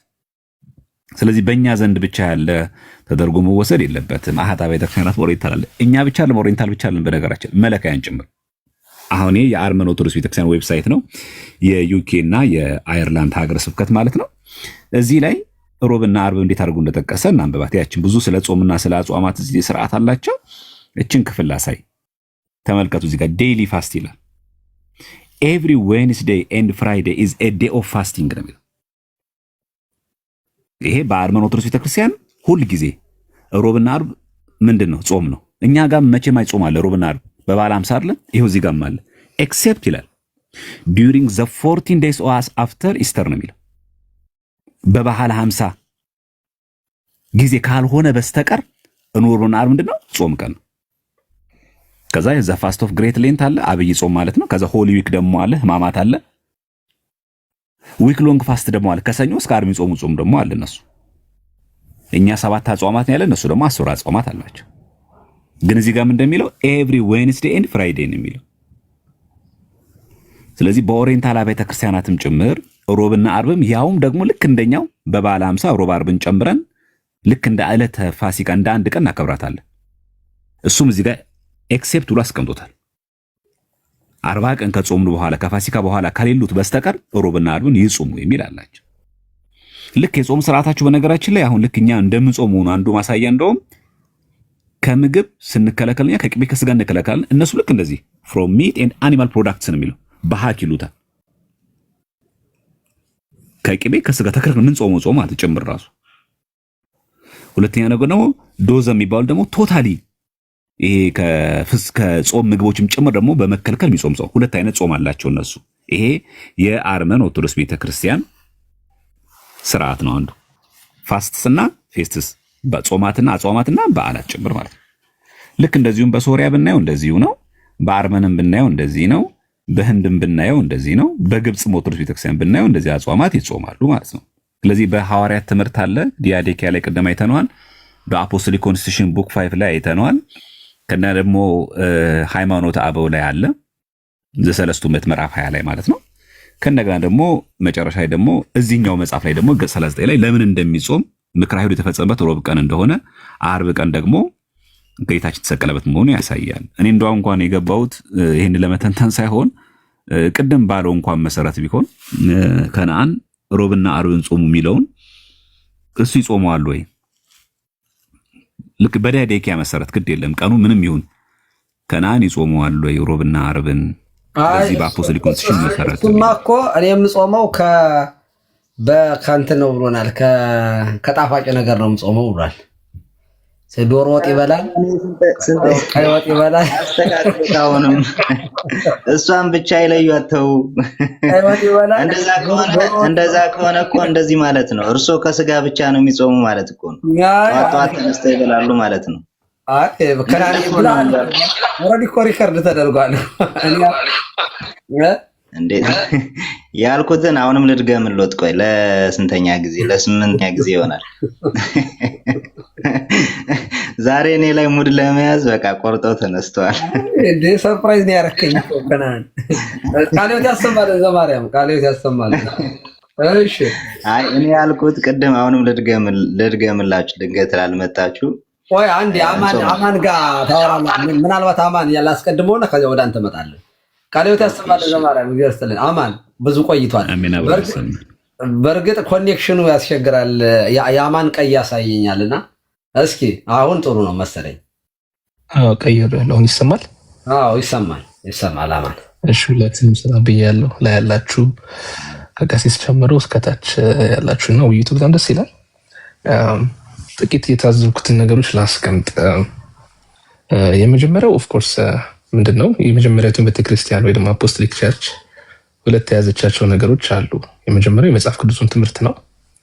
ሁለተኛው ደግሞ በሐዋርያት ተቀብሎሽ የመጣው ትራዲሽንን የያዘችው ቤተክርስቲያን ናት ማለት ነው። ስለዚህ ቅድም ሲነበብም የነበረው ዲዳኬ ላይ የዲዳኬን ትምህርት የያዘች ቤተክርስቲያን በቃ እሷ የመጀመሪያው ቤተክርስቲያን እንደሆነች ማረጋገጥ እንችላለን በቀላሉ። የቤተክርስቲያን አባቶችም እዚህ ክፍል ላይ ጽፈዋል። እነ ጠርጡለስ ኦሪገንም ይህንን ትራዲሽን በቤተክርስቲያን እንደቀጠለ ተናግረዋል። ስለዚህ የመጀመሪያዊቷ ቤተክርስቲያን የትኛዋ ናት ሲባል ይህንን አስተምሮ አስቀጥላ የያዘችው ማለት ነው። ሮብና ዓርብ የምትጾመው እንዲሁም ደግሞ ግሬን ትሬንት ወይ ደግሞ ትልቅ አብይ ጾም የሚባለውን የያዘችው ቤተክርስቲያን በአጭሩ አይደንቲፋይ ለማድረግ ለማቅለል እነዚህን የያዘችው መሆን አለባት። አይ እነዚህ ሁለቱ አያስፈልጉም ማንዳቶሪ አይደለም የምትለው ቤተክርስቲያን የመጀመሪያው ቤተክርስቲያን ላለመሆኗ ማረጋገጫ ምልክቱ እሷ ናት፣ ራሷ ናት ማለት ነው። እየተናገረች ነው እኔ አይደለሁም፣ እኔ አሁን የራሴን ነገር ነው ማስተምረው እንደማለት ነው። ስለዚህ ትራዲሽን ይሄ ትውፊት የተባለውን ቅዱስ ትውፊት የተባለውን የትኛው ቀን የሚጾሙት የተባለውን በግልጽ የተጻፈ ስለሆነ ዲዳኬ ደግሞ እንደሚታወቀው አንዳንድ ስኮላሮች እስከ 57 ኤዲ ድረስ ወደ ኋላ ይገፉታል። አንዳንዶቹ እስከ ሌሊት 90 የሚሄዱ አሉ። ግን ቢያንስ የሐዋርያቱ ትምህርት እንደሆነ ግልጽ ነው። ለምሳሌ ለጥምቀት በጣም የሚገለጥ ለጥምቀት ሙግት የሚቀርበው ከዲዳኬ ነው። ከኦኔጂስቶች ጋር ሰዎች ሲሟገቱ፣ በተለይ ፕሮቴስታንቶች ሲሟገቱ የሚያቀርቡት ምንድነው? እንዴ አይ በአብ በወልድ መንፈስ ቅዱስ መጠመቅ አለባቸው። የቱ ጋር እንደዛ የሚባለው ሲባል መጽሐፍ ቅዱስ ይሄዳል። ግን ትልቁ ማስረጃ ዲዳኬ ነው። ለጾምም ደግሞ ትልቁ ማስረጃ የሚሆነው ዲዳኬ ነው። ስለዚህ አንዱን ደግሞ ጠቅሶ አንዱን ደግሞ ትቶ አይሆንም ነው። ስለዚህ ይሄ ልምምድ የሌላት ቤተክርስቲያን አፖስቶሊክ ቤተክርስቲያን አይደለችም፣ ወይም ደግሞ ከሐዋርያቱ የመጣች ቤተክርስቲያን አይደለችም ማለት ነው ለማለት ነው። ትዝብት ይሄ ነው። ጨርሻለሁ። አዎ ደግሞ ዊዛውት ቸርች ደግሞ ዜር ኢዝ ኖ ሳልቬሽን እና ቸርች ከሌለች ቸርች በሌለችበት ቢጾምም በነገራችን ላይ የጥንት ፈላስፎች አይን ጾም ነው የሚሆነው። ጾም ከቤተ ክርስቲያን ወይንም ከድህነት ጋር በተገናኘ ወይንም ደግሞ ከመጽሐፍ ቅዱሳዊ ወይም ጌታችን አስተምሮ ከሆነው ጋር የተያያዘውን ጾም ስለሚጠቅመው ጾም ነው የምናወራው።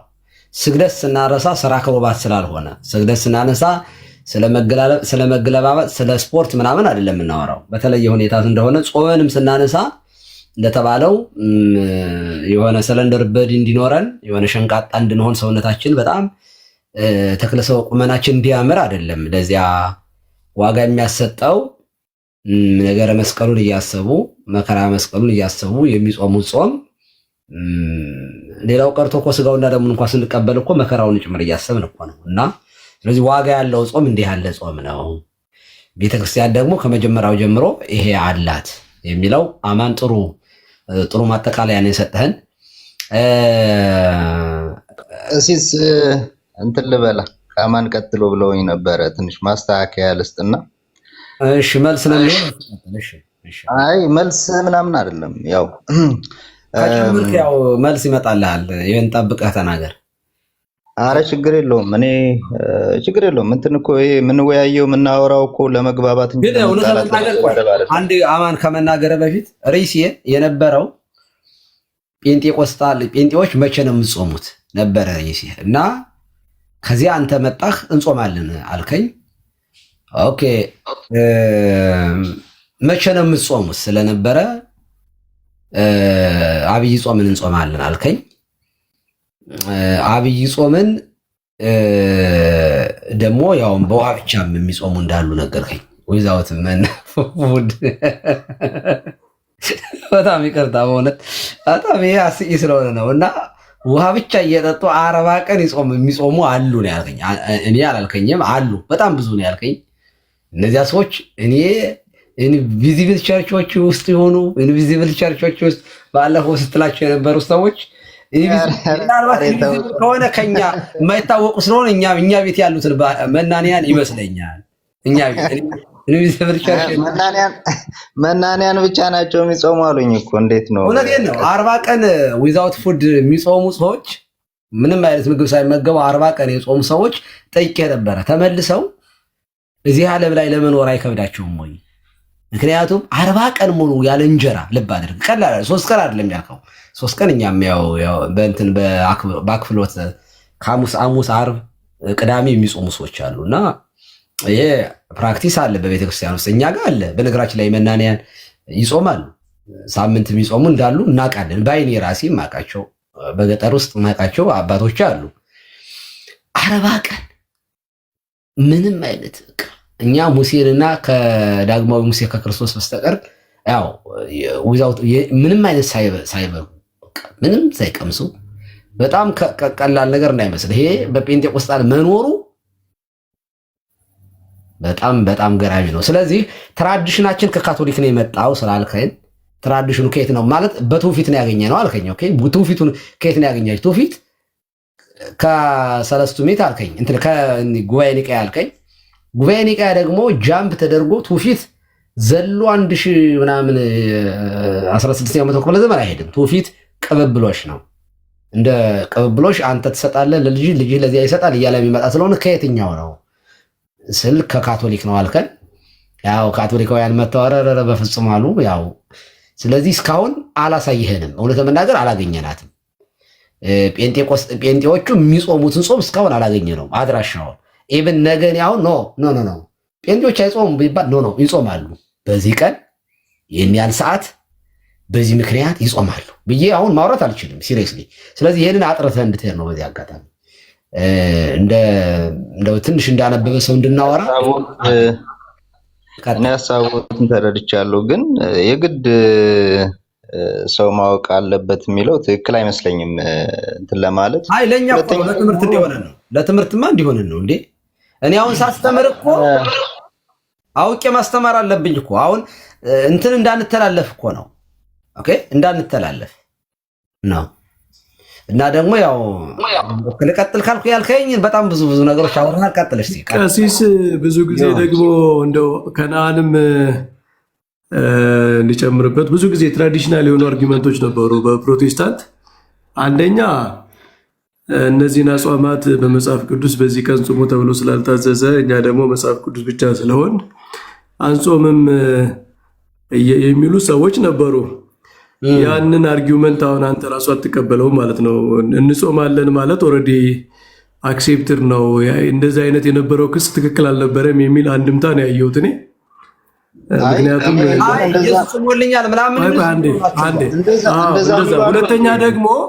ሁለተኛ ደግሞ በጣም ቆይ አንዴ ቀና ለአንተ ነው የምንሰጠው፣ አንተ ነው የምታብራራው። ሁለተኛ ደግሞ ምን የሚባል ነገር ነበረ፣ ክርስቶስ ጾሞልናል የሚል ነገር ነበረ እና እኛ ይህንን የምንረዳው ኦኬ የፕሮቴስታንት ቴዎሎጂ ሰብስቲቱሽነሪ ስለሆነ ክርስቶስ እኛን ተክቷል የሚል ስለሆነ ቴዎሎጂያቸው እንደዛ ስለሚወስድ ብለን ነው። የኛ ቴዎሎጂ ፓርቲሲፓቶሪ ነው። እንደምታውቀው ከክርስቶስ ጋር አብረን እንቀበላለን፣ ክርስቶስን ፓርቲሲፔት እናደርገዋለን። በመከራውም በሰፈሪንጉም በሞቱም በትንሣኤውም ፓርቲሲፔሽን ነው። የፕሮቴስታንት ቴዎሎጂ ደግሞ ወደ ሰብስቲቱሽን ስለሚሄድ እሱ ለእኛ ስላደረገልን እኛ ኦልሬዲ እንደዛ የሚል አይነት ቴንደንሲ ስላለው አሁን አንተ ፓርቲሲፓተሪ የሆነውን ቴዎሎጂ ትደግፋለህ ማለት ነው። ክርስቶስን በመከራው ኢሚቴት ማድረግ ፓርቲሲፔት ማድረግ ይህን ከፕሮቴስታንት ቴዎሎጂ አንጻርስ እንዴት ታየዋለህ? ኦኬ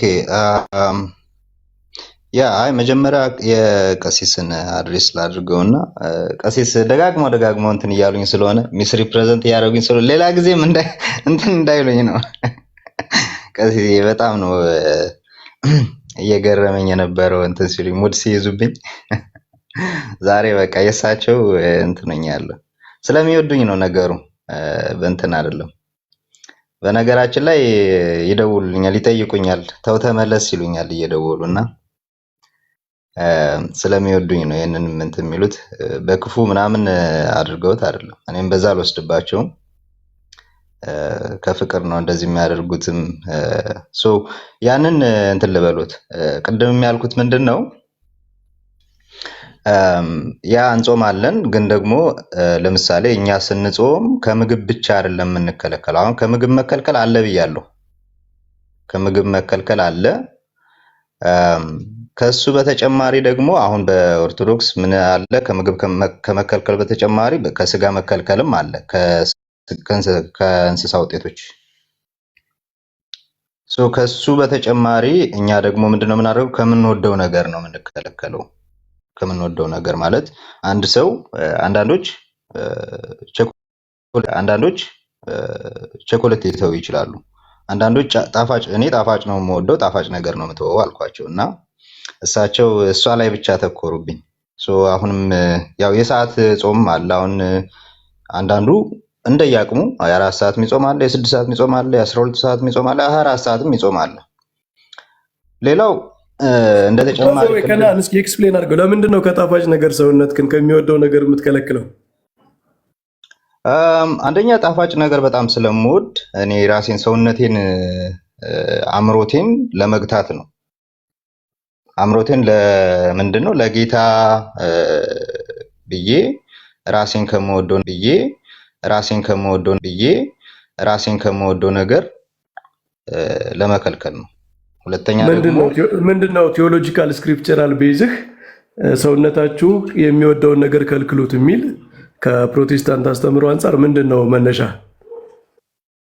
ኦኬ መነሻ ምንድነው? አሁንም እንዳልኩት ጌታን ማስቀደም ነው። ሆድም ለጌታ ነው፣ የሚበላም ለጌታ ነው፣ ሆድም ለጌታ ነው የሚለውን ቃል ነው። በቃ ለጌታ ነው ሁሉም ነገር። የኔን ጥቅሜንም ለጌታ ነው የምተወው ነው። ጥቅሜ የምለውን ነገርም ቆይ በነገራችን ላይ ልገባ ነው እዚህ ላይ እንዴ። ጌታ ማለት ያንተ ጥቅም በመቅረቱ ጌታ ምን ይጎዳል? ራሴን ለጌታ ማስገዛት ይሄ ነው፣ ሰብሚሽን ነው እንጂ ጌታ ልጠቅም ነው ማለት ሳይሆን ሰብሚሽን እኮ ራስን የምታስገዛው ኦኬ፣ ስጋዊ ወይንም ደግሞ ከመንፈስ ውጭ የሆነውን ነገር መስራት እንዳትሰራ ራስክን ለመጠበቅ ጭምር ነው አይደል? ከኃጢአት ለመጠበቅ ነው አይደል? ከኃጢአትም ራሴን እጠብቃለሁ። ኦፍ ኮርስ ያ ለጌታ ብዬ ነው ስላልክ ነው። አሁን ለጌታ ማለት ጌታን እጠቅመዋለሁ ማለት አይደለም። አሁን እርስዎ ሲጾሙ ምንድን ነው ጌታ ስላዘዞት ነው። ራሱን ደግሞ ሰብሚሽን ነው፣ ለጌታ ማስገዛትዎትን ለማሳየት ነው አይደል የሚጾሙት። ከጌታ ሰፈሪንግ ፓርቲሲፔት ለማድረግ ነው። ኖ ፓርቲሲፔት ለማድረግ አይደለም። እንደዛም እንትን ማለት ይቻላል፣ ግን ፓርቲሲፔት ስናደርግ እኛ የምናየው ሳንቲፊኬሽን አንጻር ነው እኮ። ግን ፓርቲሲፔት እያደረክ ነው ስትጾም ከክርስቶስ መከራ ያስ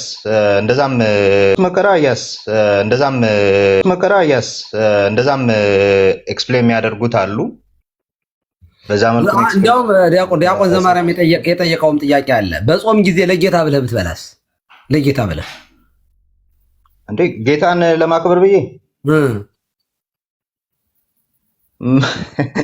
ለምሳሌ አንድ ሰው ለማገልገል ሊወጣ ሲል ደክሞ ከሆነ ለጌታ ብሎ ጌታን ለማገልገል ብሎ ሊበላ ይችላል፣ ጉልበት ለማግኘት እንደዛም ማለት ይቻላል። ግን ደግሞ በዛ ማለት አይደለም። ጌታን ለማገልገል አቅም ለማግኘት ለጌታ ለአገልግሎት ብሎ ቢበላ አቅምማ ጾም እኮ በነገራችን ላይ አቅምማ ሲጀመር እኮ አቅም የሌለውን ሰው እኮ ጾም አትለውም። በልቶ የማያውቅን ሰውዬ እኮ እኛ አሁን ጾም አንልም እኛ። አሁን ለምሳሌ አንድ ሰው ሳይበላ መጥቶ ነገር ግን አገልግሎት መሄድ ካለበት ለምሳሌ ሚሽን ሊሆን ይችላል፣ ኦኬ፣ ወደ ገጠር ምናምን ሊሆን ይችላል። ሊወጣ ብሎ ለምሳሌ ሳይበላ መጥቶ ሳይበላ ቢቀር የቀረን ሰው ሲጀመር ጾም ይባላል? ያልበላን ሰው የተራበን ሰው እኮ ጾም አትለውም። እኔ እኮ ስለ ጾም አላወራሁም። አሁን ስለ ጾም እኮ የምናወራው እኮ እሳቸው ለምን አትበላም አትለውም አላሉም? አሁን ጥያቄው ዲፍሌክት እንዳያደርግ ይቅርታ ቀሲስ፣ ምንድነው ሀሳቡ? ለጌታ ብለህ ትበላለህ ሲባል አንተ ያቀረብከው ሀሳብ ለአገልግሎት ብዬ ብለህ ነበር እና መብላትማ መደበኛ ስራችን ነው ማለት ብናገለግልም ባናገለግልም እንበላለን። ግን ጌታን አስበህ ትበላለህ ወይ ነው ጥያቄ ይመስለኛል። ጌታን አስቤ እንደዛ አይደለም። ስለ ሰብሚሽን ነው እኮ የምንጾመው። ጾም እኮ ግዴታ ጌታ እኛ ስለተራብን ስለሚደሰት ነው እንዴ? አይደለም። ጌታን አስበህ በመብላት ሰብሚሽን አለ። በሌላ አገላለጽ በመብላት ሰብሚሽን አለ።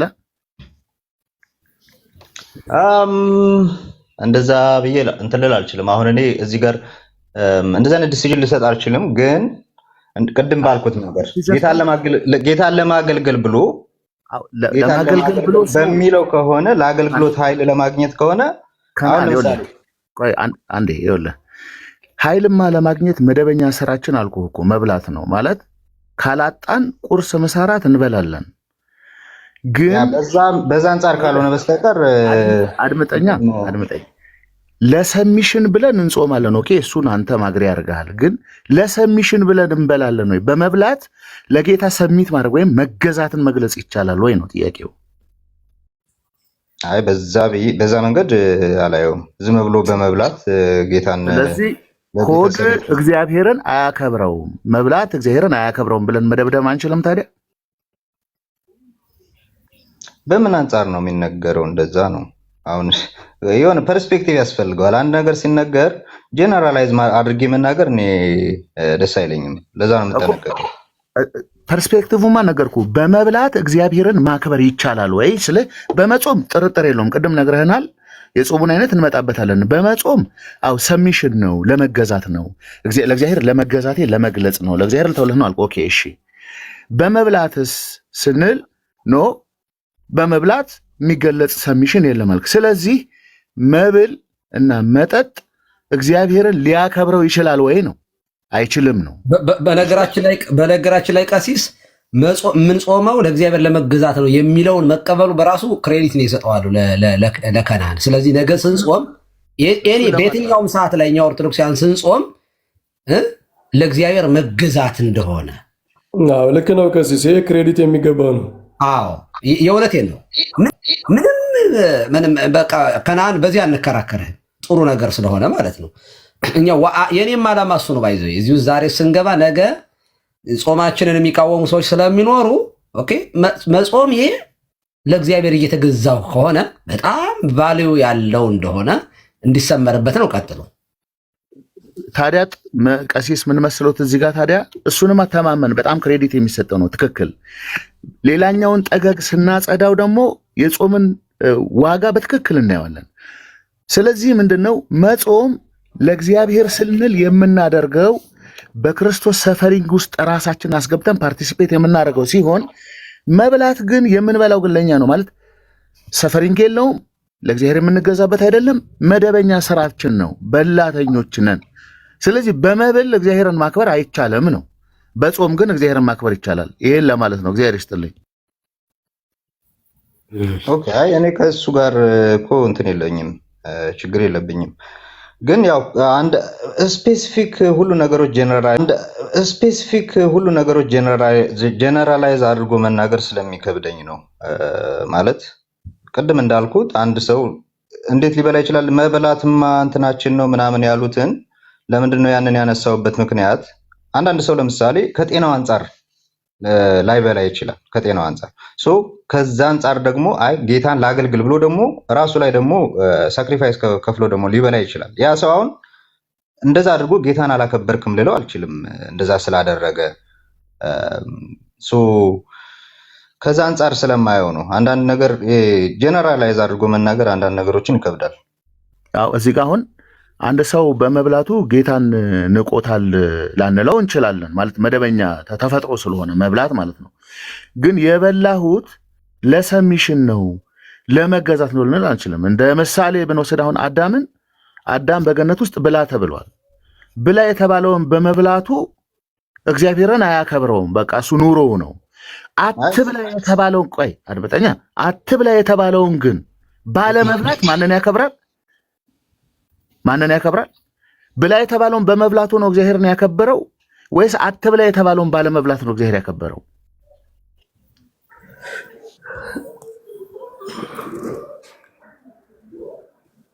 ጥያቄ ግልጽ አይደለም።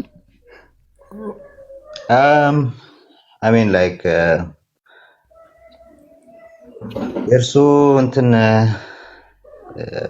አፕሮች ትንሽ በቁጣ ምናምን ባይሆን ጥሩ ነው ቀሲስ። ኖ ይቅርታ። አረ ድምጼ ነው። ሶሪ ምንም ቁጣ የለብኝም። ኧረ እባክህ ድምጼ ቀሲስ። እዚህ ጋር አንድ እንደው በዚህ ጉዳይ ብዙ ላለመሄድ ሰው አንደኛ የሚበላው የሚጠጣው ነገር ለሁሉም ሰው የተሰጠ ነገር ነው እርስዎ እንዳሉት። ነገር ግን አሁን ለእኔም ጥያቄ ቢቀርብልኝ ሰው በመብል በመጠጥ እግዚአብሔርን የሚያከብርበት መንገድ አለ ብዬ አምናለሁ። ምክንያቱም እኛ በልተን ጠጥተን እግዚአብሔርን እናመሰግናለን አይደል? ስንበላ እናመሰግናለን፣ ስንጠጣ እናመሰግናለን። መብላት መጠጣት የሆነ ዩካሪስቲክ የሆነ አስፔክት አለው እኮ ኖርማል ምግብም ኖርማል ምግብም ራሱ ከምስጋና ጋር እግዚአብሔርን ይህንን ያበላን ያጠጣን ብለን አመስግነንበት እግዚአብሔርን አክብረንበት ጸልየንበት እናልፋለን። ጸሎቱ ነው ያከበረን ወይስ መብላችን ነው ያከበረን? መምህር ማለት መብላታችን ነው ያከበረን ወይስ መጸለያችን ነው ያከበረን? እግዚአብሔርን ያከበረን ነው በመብላታችን ነው ወይስ በመጸለያችን? ስላበላን ስላጠጣን በማመስገናችን ማለት። ኦኬ። ስለዚህ በምስጋናው ነው እንጂ የከበርነው በመብላታችን አይደለም የከበርነው። ያመሰገንነው ምክንያት አድርገን ነው። መጾምንም ምክንያት አድርገነዋል ነው። ልክ ነው። ምክንያት አድርገነዋል ነው። በጾም ደግሞ ቅድም እርስዎ እንዳሉት ጾም የተለየ የሚያደርገው ከክርስቶስ መከራ እንሳተፍበታለን። ከሰፈሪንጉ በሱ በኩል አሁን በመብላት በመጠጣት የማናገኘውን ነገር ከክርስቶስ መከራ መካፈል የሚለውን በመጾም ራሳችንን በመግታት ደግሞ በዚያ በኩል እንሳተፋለን። ይህ በጣም ትክክል ነው። ፊልጵስዩስ 3 ላይ መምህር ፊልጵስዩስ 3:10-11 ላይ ምን ይላል ቅዱስ ጳውሎስ? እርሱንና የትንሣኤውን ኃይል እንዳውቅ ይላል። ወደ ሙታን ትንሣኤ ልወርድ ከመከራውም ልሳተፍ እፈልጋለሁ ይላል ቅዱስ ጳውሎስ ነው የሚለው። ይሄ በቃ ኮመን የሆነ የክርስትና አስፔክት ነው ማለት መከራ ስለመጣብን ብቻ ሳይሆን የምንቀበለው እግዚአብሔርን ለማክበር በሰፈሪንግም ወደ መከራው እንሄዳለን። ኦኬ። ግን የኛ መከራ እግዚአብሔርን የሚያከብረው የክርስቶስን መከራ በማሰብ ውስጥ የሚሆን መከራ ሲሆን ነው። ይሄ ግልጽ ነው።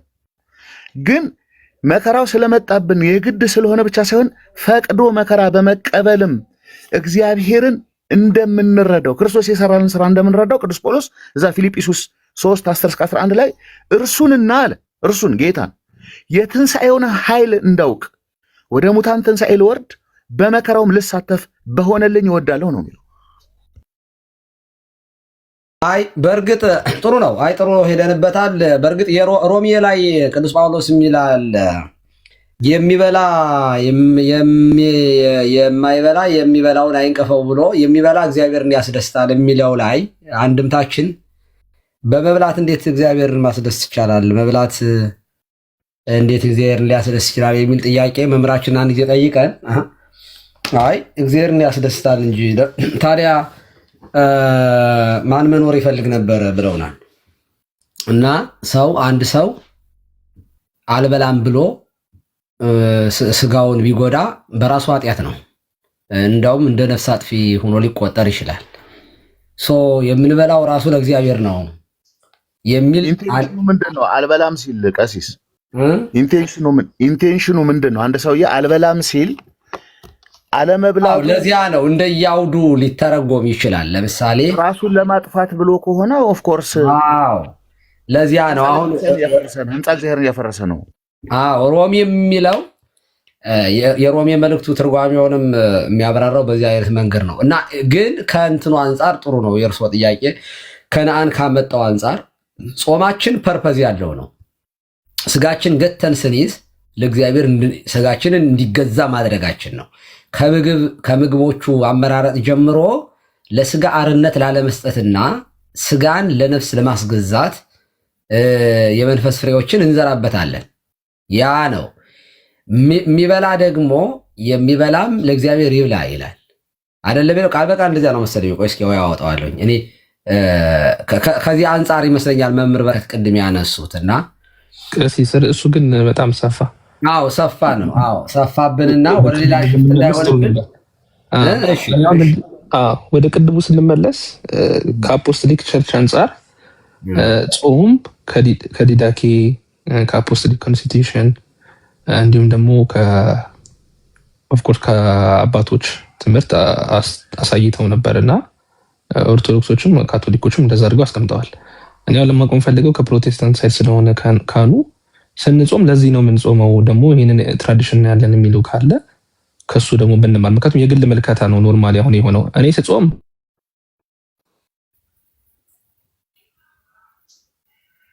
አማን አለህ ቀሲስ እርሶ ጋር ልቀጥል። ቆይ አማን አለህ? ተቋርጧል። ኔትወርክ ይሆናል ምናልባት። እሺ እንግዲያስ ቀጥል ከናን። እሺ ጥያቄ ነው። አንድ ጥያቄ ልጠይቅ ከናን፣ በዚሁ በርዕሱ ቀደም ባልከው ከፈቀድክልኝ። አይ ግን መምህር በረከት ወጡ እንዴ? እሳቸው ያነሱት እንትን ነበር። እሺ ቆይ ካሉ አስገባቸዋለሁ። አይ እራሳቸው ናቸው መሰለኝ የወጣው።